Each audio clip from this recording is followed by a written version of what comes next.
예, 이어서 하겠습니다. 그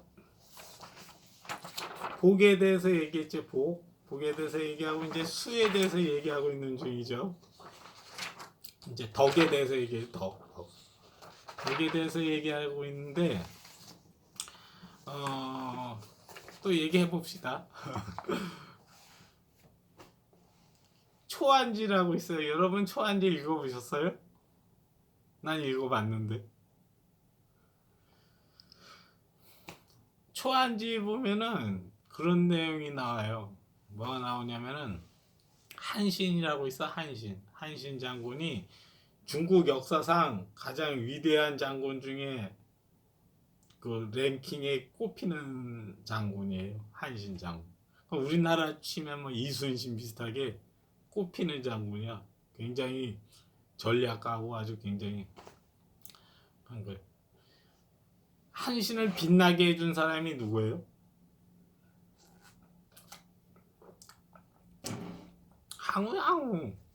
항우고. 왜냐면 항우가 워낙 잘 싸우거든. 근데 걔네 팀을 이긴 게 한신이야. 그러니까 효도를 이긴 거예요, 얘가. 한신이. 그러니까 얘가 굉장히 높은 순위에 랭킹 되는 거죠. 여러분, 항우가 대단한 사람이거든요.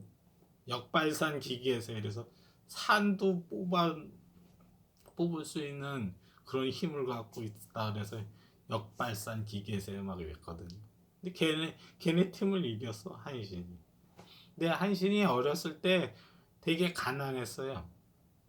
가난한데 그 한신이 저건 있었어. 뭐냐면 자기가 나중에는 꼭 출세할 거다. 이런 생각, 이런 믿음을 갖고 있었어.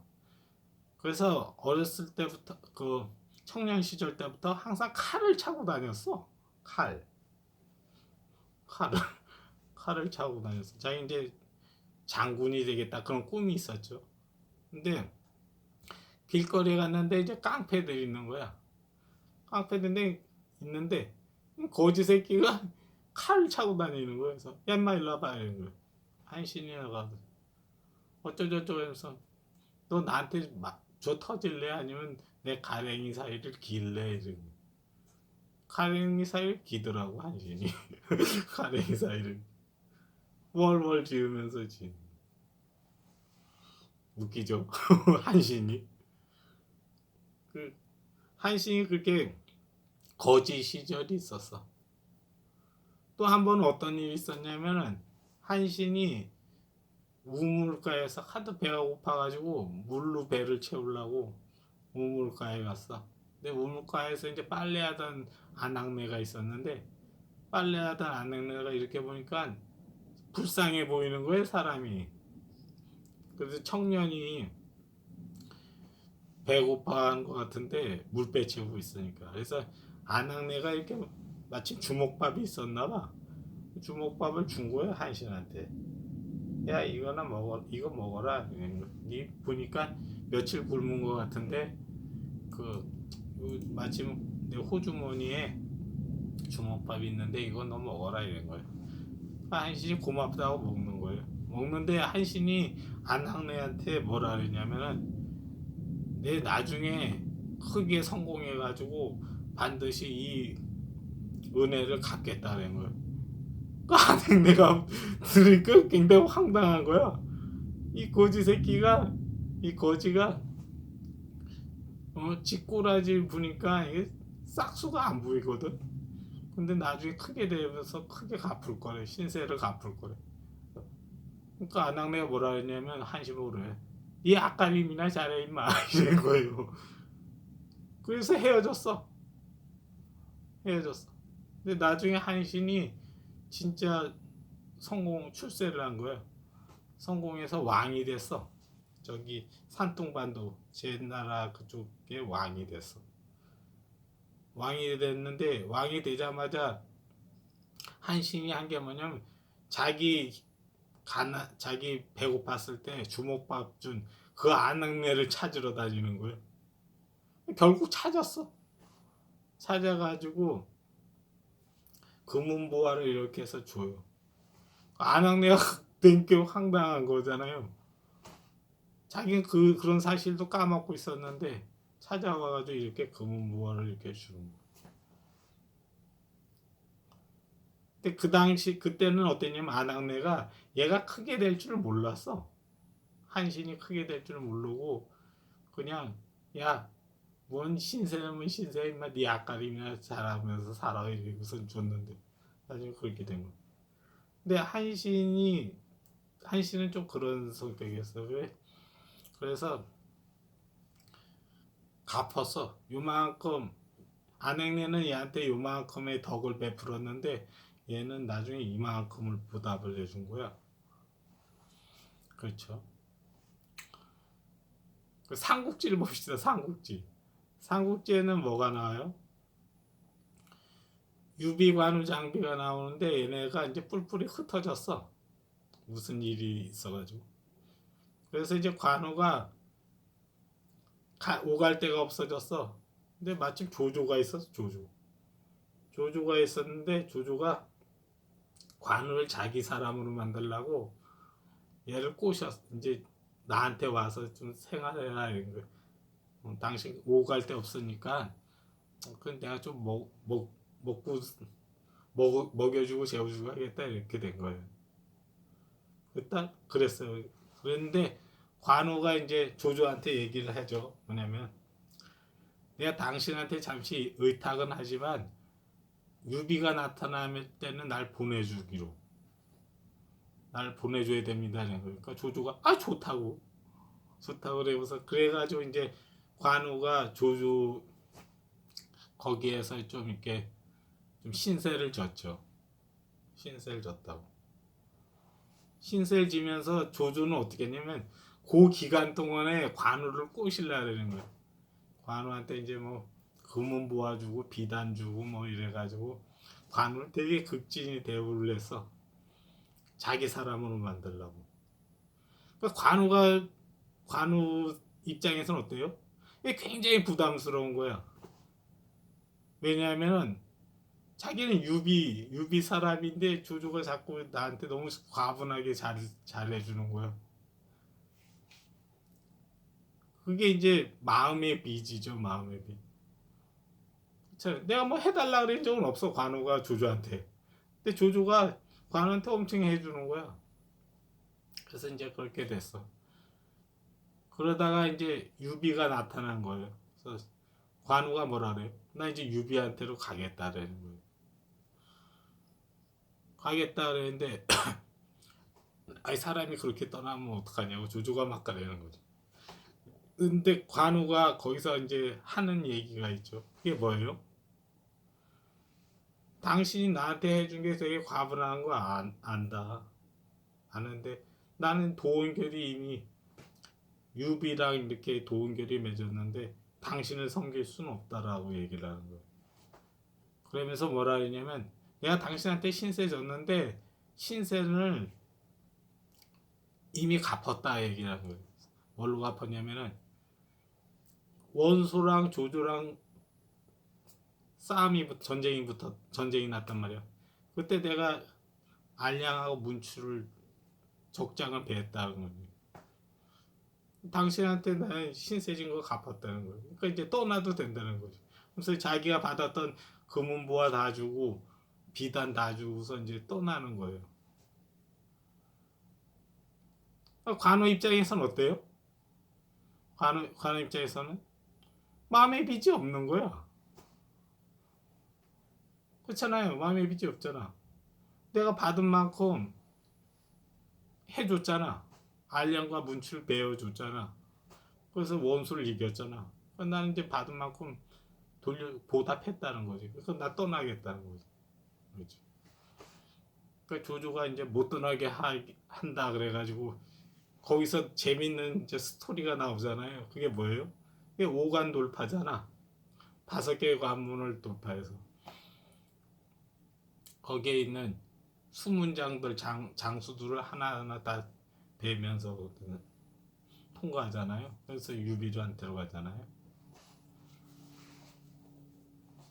몰라요? 삼국지에서 그걸 제 제일 유명한 대목이잖아요. 그래서 그게 이제 영화로 또 나왔잖아요. 명장관우 이래가지고 견자단이가 주연이 해가지고 뭐 오간돌 파는 거 막 나오잖아요. 영화로. 그래서 그렇게 갔다고. 근데 그렇게 갔는데 삼국지 연의에서는 좀 더 그걸 좀 더 재밌게 하기 위해서 적벽까지 끌고 가더라고. 적벽대전까지. 적벽대전이 일어난 거야. 오나라랑 총나라랑 서로 동맹을 맺고 조조가 쳐들어온 거야. 쳐들어왔는데 조조가 참패를 당해. 참패를 당해. 참패를 당해가지고 패잔병을 몇 명 끌고선 조조가 이제 자기네 나라로 가. 근데 가는 길목에 관우가 지키고 있는 거야. 이게 이제 화용도라는 곳이거든요. 그래서 이제 삼국지 지도를 보면은 중국 지도를 이렇게 보면은 여기 양쯔강 장강이 흐르잖아요. 장강이 흐르면 어때요? 장강이 흐르고 그 양양 강릉이 있고 윗동네가 양양이잖아요. 그게 이제 강릉 요 약간 좀 더 가면 화용도라는 곳이 있어. 화용도에다가 관우를 배치시켰어. 제갈량이. 나중에 그쪽으로 조조가 지나갈 거다. 그때 조조를 생포하고선 뭐 죽이라 그랬나? 하여튼 생포하라 그랬나? 하여튼 그랬어요. 근데 조조가 그 길로 오는 거야. 그 길로. 그 관우한테 잡힌 거지. 관우가 이제 딱 지키고 있는 거지. 군사 데리고서 이제. 근데 어떻게 해요? 조조가 살려달라 그러잖아. 관우가 어떻게 해요? 살려주잖아요. 왜 살려줘요? 옛날에 조조한테 내가 신세 진 게 있잖아. 물론 그때 떠날 때 신세를 갚았지만 목숨을 살려줬다고. 걔도 조조도 자기 나올 때 살려줬거든. 물론 이제 오간 돌파를 하긴 했지만 너 끝까지 추적해서 죽이진 않았거든. 수문장들한테 못 가게 해라 뭐 이런 지시는 내렸지만 죽이진 않았거든. 그러니까 자기도 살려줘야 된다는 거지 조조를. 그래서 이제 관우가 이제 군법 회의에 회부되잖아요. 왜 적장을 살려줬느냐 이래서. 그래서 유비랑 제갈량이 뭐라 그래요? 유비가 너 임마 왜 조조 살려줬어? 그러니까 뭐 어쩌저쩌고 내 목을 베시오 형님 이러니까 안 베잖아요.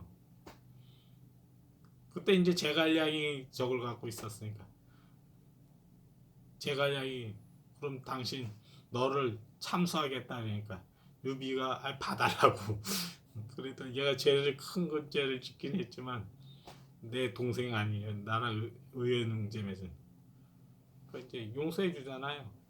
그걸 이제 삼국지 연의에서는 좀 재미있게 이렇게 써놨죠. 그래서 거기에서 보면 뭐가 나오냐면 그게 덕이야 덕. 덕을 베푸. 근데 그 덕을 베푼다는 것이 뭐냐면은 저 사람이 나랑 뭐 계약 관계가 아니야. 법률상 권리 의무가 없어. 근데 저 사람이 나한테 선심을 베풀었단 말이야. 선심을 베풀었는데 이 사람이 나중에 거기다 이제 신세진 걸 갚는 거지. 그게 덕이에요, 덕.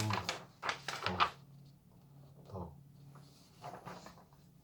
그래서 덕이 있는 사회를 좋은 사회, 좋은 공동체라고 생각하거든. 그래서 그거를 이제 인간 사회에서는 그걸 되게 권장을 했어.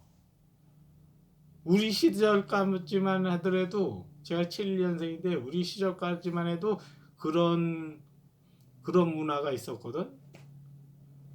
선배면 당연히 후배를 챙겨야 된다는 그런 게 있었어. 그래서 좀 돈이 있으면은 후배 놈도 밥도 사주고 뭐도 술도 사주고 그랬거든. 그래도 뭐 필요한 거 있으면 뭐 이렇게 족보도 주고 그랬어. 시험 볼 때만 족보 같은 것도. 근데 요즘 이제 더치페이 문화가 돼서 남한테 안 주고 안 받기 문화에 대해서 더치페이 문화로 바뀌었잖아요. 그래서 그걸 이제 거기에 대해서 이제 확고하게 하기 위해서 이제 김영란법까지 만들어놨고 이렇게 해놨다고. 김영란법이 문제인 게 뭐냐면은 그 뭐 서민 경제를 막 박살낸 경우도 그런 폐단도 있지만 인간 사회를 되게 각박한 세상으로 만드는 거 그거를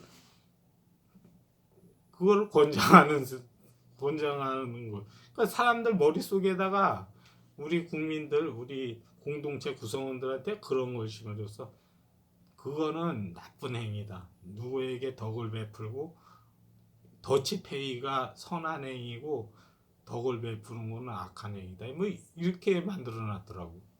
굉장히 신기했어 나는. 더치페이가 좋다. 더치페이로 가야 된다는 식으로 이렇게 했더라고. 모든 문화를 다 그렇게 만들려고 그러더라고. 굉장히 웃긴 거 아니에요?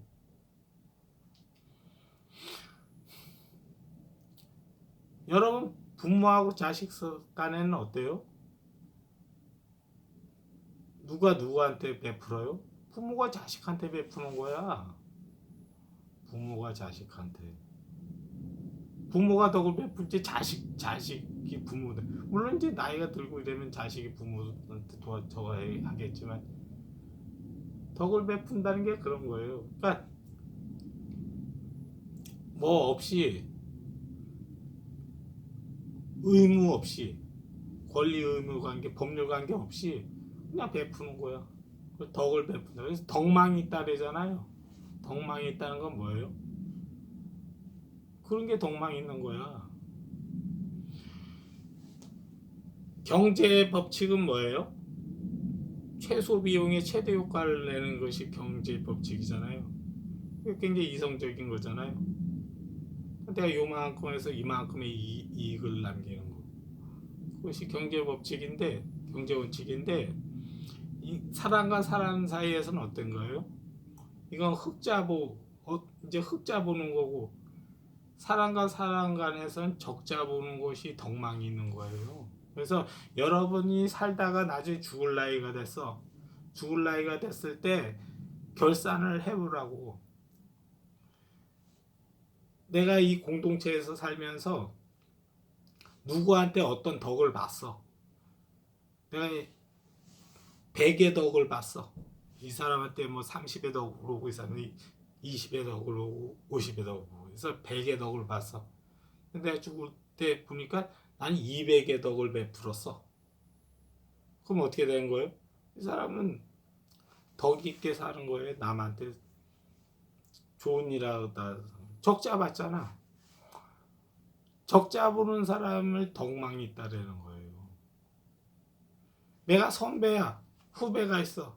후배 놈은 나한테 요만큼 해줬는데 난 선배라고 후배 놈한테 이만큼 해줬어. 그럼 뭐예요? 내가 후배한테 덕을 베푼 거예요. 나중에 결산을 보면은 죽을 때 결산을 봤을 때 내 인생은 이제 죽을 때 되면 내 인생을 쭉 한번 되돌아볼 거 아니야. 복귀를 해볼 거 아니야.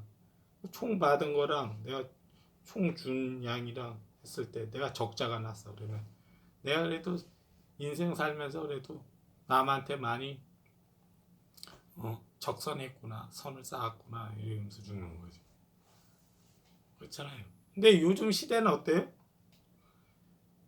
요즘 시대는 손해 안 볼라 그러잖아요. 손해 안 보고 하나라도 남의 거 뺏들어 먹을라 그러잖아요. 그걸 굉장히 이제 뭐 자기가 똑똑하다. 근데 그런 공동체는 별로 좋은 공동체가 아니야. 아니라고. 그리고 인생을 굉장히 뜻깊게 사는 게 아니라고. 내가 받은 것보다 준 게 많아야 돼. 그래야 덕망이 있다라는 거예요. 그렇잖아요.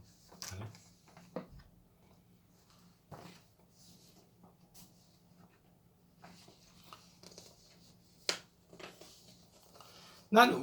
내가 정치판에 와가지고 굉장히 신기했던 게 그거였어. 신기했던 게 뭐냐면은 우리나라 정치 지도자들은 덕이 없어. 과인이 부독한 소치로 이러잖아 옛날 그 임금들은. 거기서 덕은 뭐예요? 인품이 그렇게 안 되는 거야. 인품이 나죠. 내가 덕이 없어가지고 뭐 이런 안 좋은 일이 생겼다 이렇게 얘기하잖아요. 부덕의 소치로 뭐 어째어째했다. 근데 우리나라 지도자들이 덕이 없어. 굉장히 먼저 인간이 되어라 이러잖아요. 근데 먼저 인간이 된 인간 같은 게 좀 없어. 왜 그런지 모르겠어. 그게 되게 신기한 것 같아. 제가 99년도에 인터넷에서 농객을 했어. 농객을 했는데 농객을 해가지고 노무현을 도와줬어.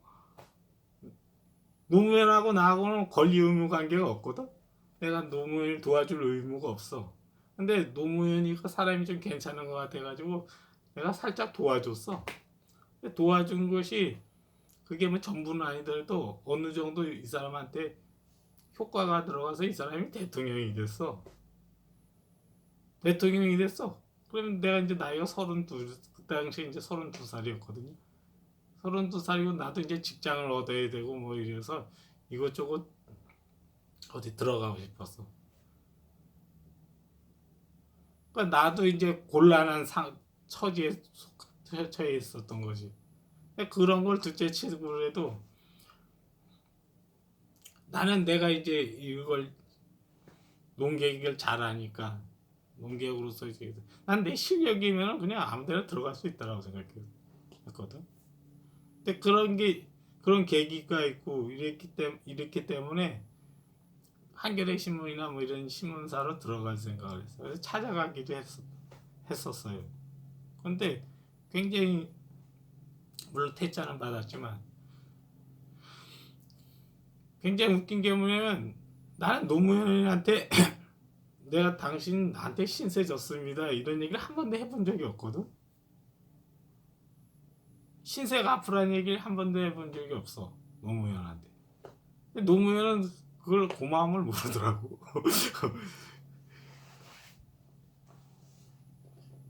내가 사람인데 사슴이 와가지고 내가 사슴을 숨겨줬어. 사냥꾼이 지나갔어. 사슴이 이렇게 했어요. 내가 사슴 물어 그래요? 야 사슴아 내가 너 목숨 살려줬을까? 너도 뭐 나한테 뭐 줘야 될 거 아니냐? 이렇게 해요? 안 한다고. 어떻게 해요? 신세진 사람이 마음의 빚이 있기 때문에 신세 갚으려고 한다고. 근데 노무현은 신세를 갚을 생각을 안 하더라고. 나 그게 되게 좀 그랬어. 물론 뭐 신세 내가 갚으라고 한 적도 없지만 안 하더라고. 그냥 입싹 닦고 지나가더라고. 그래서 난 좀 노무현한테 좀 실망했던 부분이 좀 그런 거였어. 이 사람이 좀 그래도 경우를 아는 사람이라면은 그렇게까지 그래서는 안 된다 이런 생각을 했었는데 노무현 하여튼 뭐 그렇게 가더라고. 내가 노무현이 그쪽으로 들어갔으면은 노무현이 저렇게 죽지 않았거든. 내가 농객으로 들어갔어. 좌파 진영으로 갔었어 봐요. 노무현이 그렇게 죽지 않다고. 나는 농객으로 해가지고선 누구한테 져본 적이 없어요. 공론장에서 누구랑 다이다이 쳐가지고 다이다이로 붙어가지고 져본 적이 없거든. 내가 노무현 쪽으로 가면은 뭐 신세를 뭐 갚거나 안 갚거나 그런 걸 떠나서 내가 들어가면 자기가 그렇게 죽지는 않았을 거라고. 그건 둘째 치고 그래도 자기가 신세를 줬는데 나한테 뭐 큰 신세를 진 건 아니야. 그냥 내가 잠깐 도와준 거지. 요만큼 도와준 거지. 근데 그런 거에 대한 고마움이 없더라고. 그게 되게 신기했어. 그래도 저 사람이 그래도 좀 경우를 알면은 저렇게 하면 안 되는 게 좀 아닌 것 같다. 내 그런 생각을 좀 했었거든. 그렇다고 뭐 노무현한테 당신 나한테 신세 졌지 않느냐 이런 얘기 한 번도 해본 적 없거든. 그러다가 한나라당으로 왔어. 지금 자유한국당으로. 국민의힘으로 왔어. 국민의힘으로 와가지고 이명박을 도와줬어. 그때는 뭐 이미 이제 승패도 기울고 이랬는데 그래서 도와줬어. 그래서 이명박 대통령이 정치를 할 때 곤란할 때 내가 좀 도와준 게 있어. 전국이 꽉 막혔을 때 좀 뚫어준 경우가 있거든. 근데 이명박도 고마운 걸 몰라. 내한테 신세 졌다는 거를 모르더라고. 그래도 깜빵 갔어. 깜빵 갔어. 나를 뭐 이렇게 좀 청와대 비서관이나 뭐 시켜줘가지고 나도 여기에서 좀 한 자리를 하나 얻었으면은 내가 또 쟤네랑 싸우면 내가 안 지거든. 내가 좌파들하고 논쟁에서 지는 사람 아니거든. 그랬으면 자기도 깜빵 안 갔을 거라고. 근데 고마움을 몰라. 난 또 박근혜도 그래. 박근혜도 고마움을 몰라. 왜 그럼 모르냐면 2012년도에 총선이 있었어. 그 총선이 박근혜가 선대위원장이었다고. 근데 총선을 이기는데 내가 일조를 했거든. 일조를 했는데 고마움을 모르더라고. 그래도